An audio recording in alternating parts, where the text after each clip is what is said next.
बहुत दिनों पहले की बात है। शांतिपुर में एक बहुत बड़ा जंगल था। उस जंगल में मिनी नाम का एक माँ बंदरिया अपने 2 बच्चों के साथ रहा करती थी। बच्चों में से बड़े का नाम था मिंटू और छोटे का नाम था चिंटू। मिनी अपने बच्चों को बहुत प्यार करती थी और बड़े ही लाड प्यार से उनका पालन पोषण करती थी।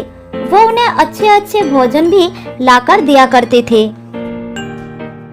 कुछ महीने पहले ही मिनी के पति की मौत हो गई। तब से वो अपने बच्चों को कभी भी पिता की कमी महसूस नहीं होने दी। देखो मेरे बच्चों, मैं तुम दोनों के लिए केले लाई हूँ। अरे वाह, मजा आ गया। मुझे केले चाहिए, मुझे केले चाहिए। नहीं नहीं, मुझे पहले दो माँ, मैं बड़ा हूँ, मैं पहले खाऊंगा। हाँ बाबा हाँ, सबको बराबर दूंगी। शांति से बैठो जरा, मैं ये केले तुम दोनों के लिए ही तो लाई हूँ। पहले तुम दोनों को खिलाऊंगी, उसके बाद जो बचेगा मैं खाऊंगी। मेरे प्यारे बच्चों, आओ मेरे पास आओ। फिर दोनों बच्चों खाना शुरू करते हैं। खाने के बाद मिंटू अपने माँ से कहता है, माँ, इतने मीठे केले तुम कहाँ से लेकर आती हो? मुझे भी तुम्हारे साथ ले चलो ना माँ, मैं भी मीठे केले लाऊंगा। मेरे प्यारे बच्चों, तुम लोग जब बड़े होकर पेड़ पर छलांग लगाने के काबिल हो जाओगे, तब मैं तुम दोनों को सारे ठिकाने दिखा दूंगी। अब तुम दोनों बहुत छोटे हो, घर में ही रहा करो, बाहर बहुत खतरा है। अच्छा माँ, ठीक है, तुम जैसा कहोगे हम वही मानकर चलेंगे माँ। मैं तो बिल्कुल बाहर नहीं जाऊंगा माँ, बाहर बहुत खतरा है। तुम मुझे खाना लेकर दोगे और मैं बैठे बैठे खाऊंगा। लेकिन मेरे बच्चे, मैं तो हमेशा जीवित नहीं रहूंगी। मेरी भी तो उम्र हो रही है। बड़े होने के साथ साथ तुम दोनों को जंगल के सब कुछ सीख लेना होगा, नहीं तो मैं जब नहीं रहूंगी तब मुसीबत में पड़ जाओगे। नहीं माँ, तुम्हें कुछ नहीं होगा।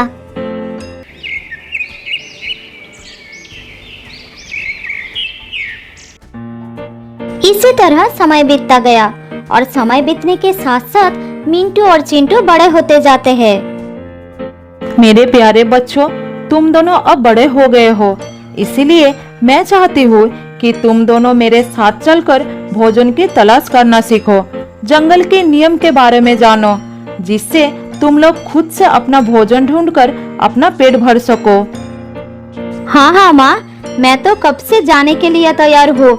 मुझे अभी ले चलो माँ, मैं इस घर के बाहर कभी नहीं गया हूँ। मुझे जंगल देखने का बहुत मन कर रहा है माँ। नहीं माँ, मैं नहीं जाऊंगा, मेरी तबीयत ठीक नहीं लग रही है, तुम दोनों जाओ। अच्छा अच्छा ठीक है, कोई बात नहीं, मैं तुम्हारे लिए भोजन लाऊंगी। फिर माँ बेटे भोजन लाने के लिए जंगल की तरफ चले जाते हैं और चिंटू घर में बैठकर आराम करने लगते हैं। इसी तरह कुछ और दिन बीत जाता है। चिंटू को इसी तरह बिना हाथ पैर चलाए भोजन मिलने लगा, जिससे वो और भी आलसी हो गया। बाद में जब उसकी माँ उसे जंगल में जाने के लिए कहती थी, तो वो कुछ न कुछ बहाना बना देता था। बेटा चिंटू, क्या आज तुम मेरे साथ चलोगे? ऐसे बैठे रहने से कुछ नहीं होगा, तुम्हें भी तो खाना ढूंढना सीखना होगा। नहीं माँ, मेरे पैरों में बहुत दर्द हो रहा है और फिर जंगल से भोजन लेकर आना, इसमें कौन सी बड़ी बात है? तुम मुझे फालतू में परेशान कर रही हो। अच्छा ठीक है, तुम आराम करो, मैं खाना लेकर आती हूँ। मिनी को ये बात समझ में आ जाती है कि चिंटू की आदत बिगड़ गई है, वो आलसी हो गया है। अगर वो अभी भी नहीं सुधरा तो उसे एक दिन बहुत बुरे वक्त का सामना करना पड़ सकता है। इसी तरह मिनी उसके भविष्य को लेकर चिंतित हो जाती है, लेकिन चिंटू को लगता था कि उसकी माँ उसे अपने साथ ले जाकर बस परेशान करना चाहती है। खाना ढूंढना तो वो सीख ही लेगा, लेकिन अभी नहीं। इसी बीच एक दिन मिनी की मौत हो जाती है। दोनों भाई माँ के पास खड़ा होकर बहुत रोने लगते हैं।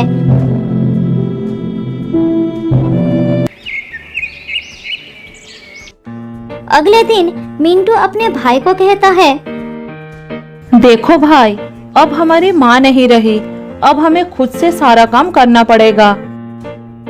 अरे तुम तो मेरे भाई हो ना, तुम्हारे रहते मुझे किस बात की चिंता है। हाँ, तुम्हारी बात बिल्कुल ठीक है, लेकिन हमें अपना जीवन जीने के लिए अपने पैरों पर खड़ा होना बहुत जरूरी है। मैं कब तक तुम्हारा साथ दूंगा। अरे भैया, ज्यादा ज्ञान मत दो। जंगल से मेरे खाने के लिए कुछ भोजन लाते हो तो तुम इसीलिए अपने आप को बड़ा महान समझने लगे हो।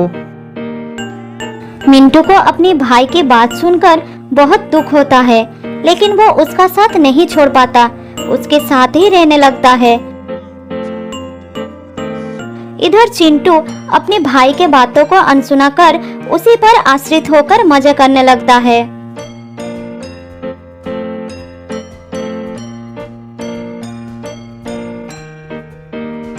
अरे चिंटू, कहाँ हो? ये देखो, आज मैं तुम्हारे लिए आम लेकर आया हूँ, जल्दी आओ, आम बहुत ही स्वादिष्ट है।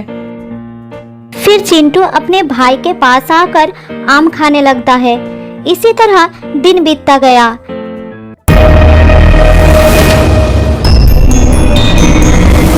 एक दिन उस जंगल में एक बदमाश शेर आता है। जो भी प्राणी उसके सामने आता है उसे वह शिकार कर लेता है।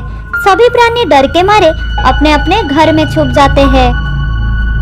भाई चिंटू, जंगल में एक खतरनाक शेर आ गया है, तुम उससे बच के रहना। जब तक मैं खाना लेकर नहीं आ जाता तब तक तुम सावधान रहना। ठीक है, तुम मेरी चिंता मत करो। मिंटू पेड़ से उतरकर भोजन के तलाश में निकल जाता है। तभी वो शेर उसका पीछा करता है। मिंटू शेर को देखकर दौड़ने लगता है। फिर किसी तरह एक पेड़ पर चढ़ जाता है और अपना प्राण बचा लेता है। लेकिन वो शेर उस पेड़ के नीचे बैठकर मिंटू के उतरने का इंतजार करने लगता है। ये शेर तो मेरे पीछे ही पड़ गया, अब मैं अपने घर कैसे जाऊंगा। इसी तरह रात हो जाती है, लेकिन शेर वहां से नहीं हटता, जिस कारण मिंटू अपने घर नहीं जा पाता। उधर चिंटू अपने भाई के घर ना लौटने के कारण भूखा ही रह जाता है, लेकिन वो भोजन के लिए कोई भी कोशिश नहीं करता।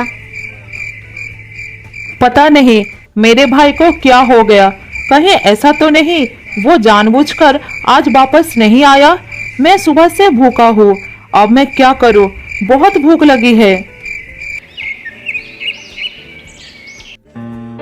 चिंटू पूरी रात ही भूखा रहता है। अगली सुबह मिंटू घर वापस आता है और अपने भाई को खाना देता है। भैया, तुम्हारी वजह से मुझे पूरी रात भूखा ही रहना पड़ा।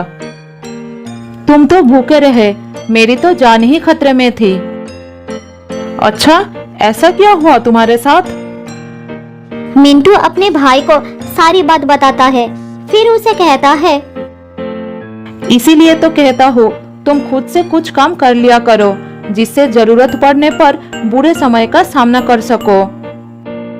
अच्छा, ठीक है ठीक है। इसी तरह समय बीतने लगता है। कुछ दिनों में बारिश का मौसम भी आ जाता है और तेजी से बारिश शुरू हो जाती है।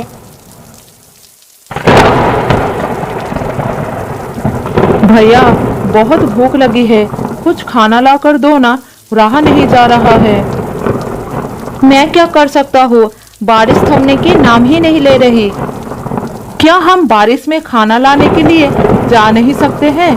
माँ ने कहा था आंधी तूफान या तेज बारिश होने लगे तो घर से बाहर नहीं निकलना, जान को खतरा हो सकता है। दोनों भाई भूखे प्यासे बारिश रुकने का इंतजार करने लगते हैं। दिन ढलकर रात हो जाती है, लेकिन बारिश लगातार होती रहती है। सुबह होने पर वो देखते हैं कि जंगल में बाढ़ आ गया है और ऊपर से बारिश भी नहीं रुकी थी। हे भगवान, पूरा जंगल बारिश के पानी में डूब गया है, अब क्या करूं? भूखे भाई का हाल देखकर मिंटू से रहा नहीं जाता और वो खाने के तलाश में जाने लगता है। तुम अपना ख्याल रखना, मैं खाने की तलाश में जा रहा हूँ। मैं भी तुम्हारे साथ चलूंगा भाई। नहीं, अभी नहीं, बाहर बहुत खतरा है, बारिश भी हो रही है। मैं जल्दी कुछ खाना लेकर आ जाऊंगा। मिंटू खाना लेने के लिए चला जाता है और चिंटू घर पर भैया के लौटने का इंतजार करता है। बहुत समय बाद भी मिंटू वापस नहीं लौटता। अरे भैया अभी तक वापस क्यों नहीं आया? इतनी देर हो गई, भूख से तो मेरी जान निकल जा रही है। अगर मुझे खाना ढूंढने का अनुभव होता तो मैं खुद चला जाता। चिंटू को बहुत ही पछतावा होता है कि वो हमेशा दूसरों पर निर्भर रहा। उसने कभी भी किसी चीज को पाने की कोशिश नहीं की, जिसके कारण आज वो संकट में फंसा हुआ है। कुछ दिनों से लगातार भूखे प्यासे रहने से चिंटू की हालत बहुत खराब हो जाता है। फिर एक रात उसे भूखे सोना पड़ता है, लेकिन चिंटू के लिए उस रात के बाद अगली सुबह नहीं होती। वो हमेशा के लिए सो जाता है। तो दोस्तों, इस कहानी से हमें ये सीखने को मिलता है कि हमें कभी भी दूसरों पर आश्रित नहीं रहना चाहिए। बहुत साल पहले की बात है। एक जंगल में रहती थी एक लोमड़ी। वह बहुत झूठ बोलती थी। उसे इधर की बातें उधर लगाने का बड़ी शौक थी।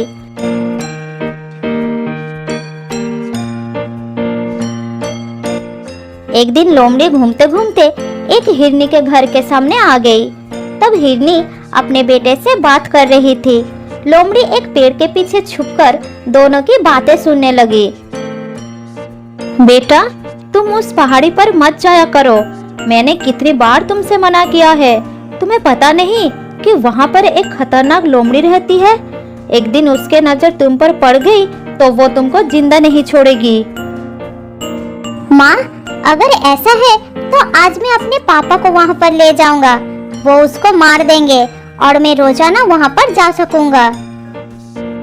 बेटा, वो लोमड़ी बहुत ही खतरनाक है। तुम्हारे पापा का उससे सामना हो चुका है। उसने उन्हें भी खूब मारा था। फिर तेरे पापा ने उसे माफी मांगे थे, तब जाकर उसने उसकी जान बख्श दी थी। क्या वो इतनी खतरनाक है? तो ठीक है माँ, मैं आज के बाद कभी पहाड़ी पर नहीं जाऊंगा। अपने बच्चे की बात सुनकर हिरनी खुश हो गई। इधर पेड़ के पीछे से लोमड़ी ने सारी बातें सुन ली। उसने सोचा कि ये बात सबको पता चलना चाहिए। फिर वो वहाँ से चली गई।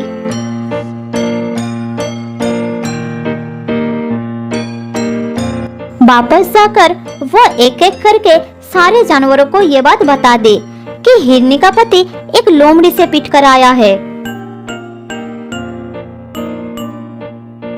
उधर हिरनी का पति जब जंगल में घूम रहा था, तब हर जानवर उसका मजाक बना रहे थे। वो सब यही कह रहे थे कि वो एक लोमड़ी से मार खा कर आया है। यही बात सुन सुनकर उसे बहुत गुस्सा आ गया। तब वो अपने घर पहुंचकर हिरनी के ऊपर बरसने लगा। तुमने लोमड़ी से कहा कि मैं एक लोमड़ी से मार खा कर आया हूँ। यही बात उसने पूरे जंगल में फैला दी है। तुमने ऐसा क्यों कहा? पति की बात सुनकर हिरनी ने उसे सारी बात बताई। अरे सुनो सुनो, गुस्सा मत करो। मैंने सिर्फ हमारे बच्चे को डराने के लिए कह दिया था और वो मान भी गया। मुझे नहीं पता कि लोमड़ी ने ये बात कब सुन ली। ये सुनकर हिरनी का पति लोमड़ी के पास गया और उससे बोला,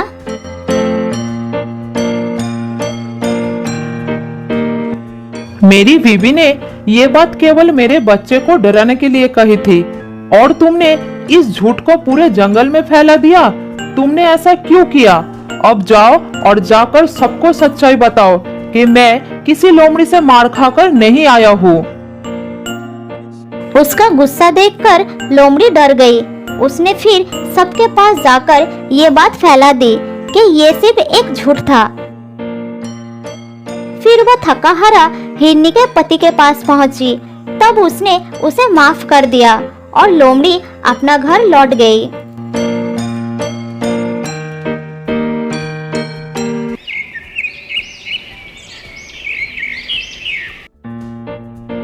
ऐसा ही कुछ दिन लोमड़ी चुपचाप रही, लेकिन अभी भी उसका यह आदत छूटी नहीं थी। फिर से वो जंगल में घूमने लगी।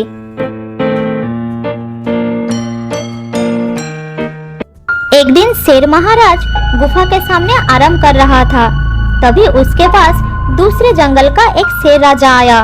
दोनों शेर को एक साथ देखकर लोमड़ी उसकी बात छिपकर सुनने लगी। अरे तुम मेरे जंगल में कैसे?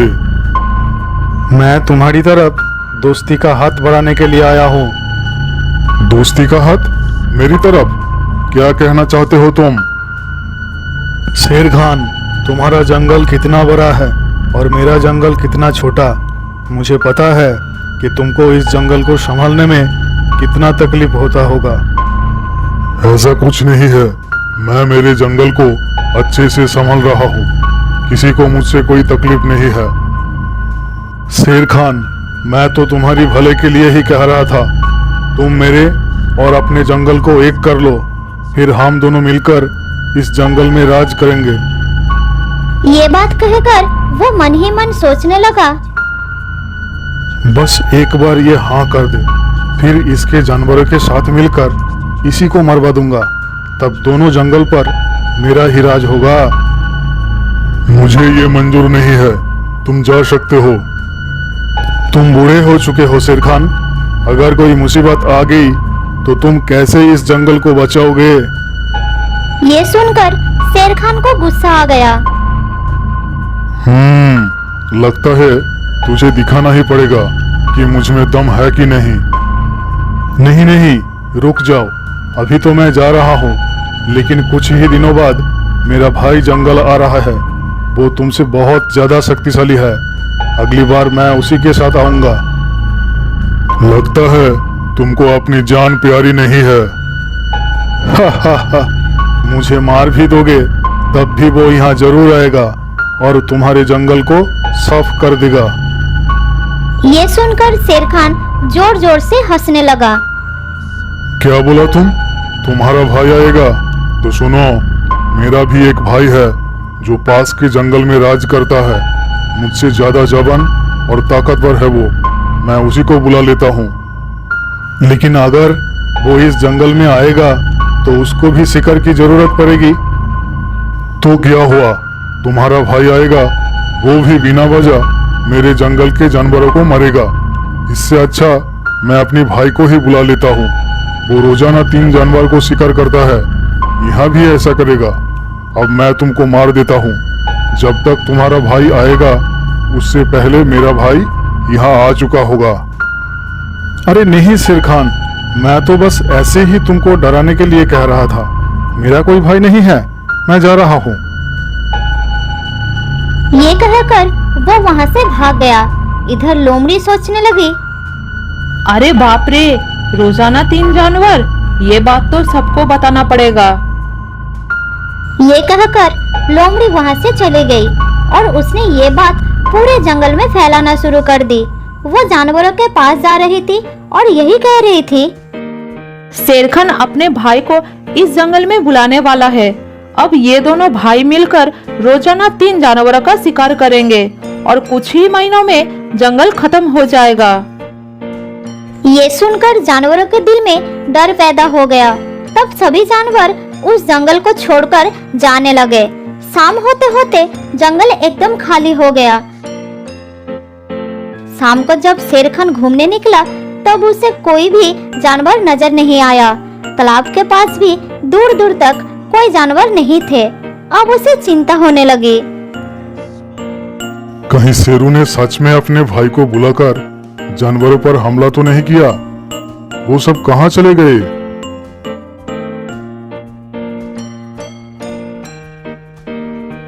थोड़ी दूर जाने के बाद शेर खान को बहुत सारा पैरों के निशान नजर आया जो जंगल के बाहर के तरफ जा रहा था। फिर वो उसी रास्ते से भागना शुरू कर दिया।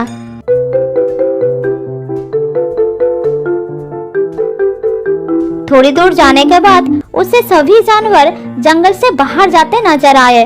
शेर खान सबके सामने जाकर खड़ा हो गए।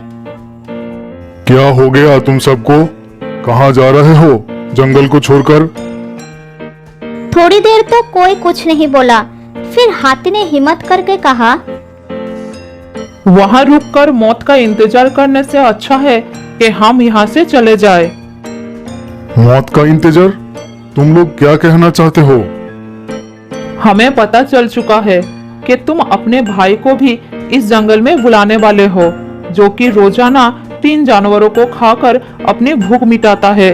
जब वो यहाँ पर आएगा तो हम में से ही रोजाना 3 जानवर कम होंगे, तो यहाँ कौन रुकना चाहेगा? तुम लोगों को ये किसने कहा? ऐसा कुछ नहीं होने वाला है। हमें ये सब लोमड़ी ने बताई थी। ये सुनकर शेर खान को बहुत गुस्सा आया और वो गरज कर बोला, लोमड़ी, कहाँ हो तुम? मेरे सामने आओ। ये सुनकर लोमड़ी डर गई। वो जानवरों के पीछे छुपी हुई थी। फिर वो धीरे धीरे सामने आई। तुमने ये झूठ क्यों फैलाई? जल्द ही बताओ, इसके पीछे क्या कारण था? महाराज, मैंने आपको कहते हुए सुनी थी। आप शुरू से कह रहे थे कि आप अपने भाई को बुलाने वाले हैं और फिर रोजाना 3 जानवरों का शिकार किया करोगे। मूर्ख, तुमने ये नहीं सुना शेरू क्या कह रहा था? वो अपनी भाई को बुलाकर इस जंगल पर हमला करने के लिए कह रहा था। इसलिए उसको डराने के लिए मैंने ऐसा बोल दिया कि मेरा भी एक भाई है। असल में मेरा कोई भाई नहीं है और मैं कभी अपने जंगल को बर्बाद नहीं करूंगा। ये सुनकर सब जानवर खुश हो गए और वापस जंगल की तरफ चल पड़े। सुनो लोमड़ी, आने वाले खतरों से होशियार रहना अच्छी बात है, लेकिन पहले पता कर लेना चाहिए कि खबर सही भी है या नहीं। बिना पता किए किसी भी बात को फैलाना अफवाह होती है और अफवाह फैलाने से हमेशा नुकसान ही होती है। ये सुनकर लोमड़ी को अपनी गलती का एहसास हो गया। फिर उस दिन के बाद उसने अफवाह फैलाने की आदत हमेशा के लिए छोड़ दी।